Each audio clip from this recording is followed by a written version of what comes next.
রাজু আপনার কাছে জানতে চেয়েছেন যে আপনি যেহেতু আমি বলছি আপনি তরুণ প্রজন্মের রিপ্রেজেন্টেটিভ, দেন আমরা যে রিসেশনটার কথাই বলছিলাম, এটা আপনি কিভাবে হ্যান্ডেল করেছেন মার্কেট যখন পড়ে যায়?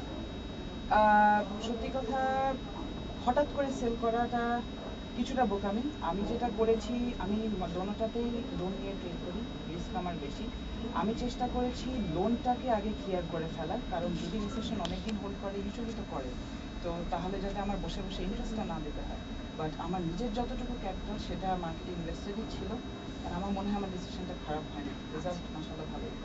আপনার কি মনে হয় যে ইনভেস্টমেন্টের ক্ষেত্রে একটু ডাইভার্সিফাইড হওয়া উচিত? ডাইভার্সিফাই তো করি আমরা, ওভারঅল মার্কেট পড়ে গেলে কিছু করার নেই, কিন্তু রিস্ক কমানোর জন্য বিভিন্ন ইন্ডাস্ট্রিতে ডাইভার্সিফাই করাটাই স্মার্ট, রিটার্নও ভালো পাওয়া যায়। আচ্ছা, আপনাকে অসংখ্য ধন্যবাদ। Thank you very much.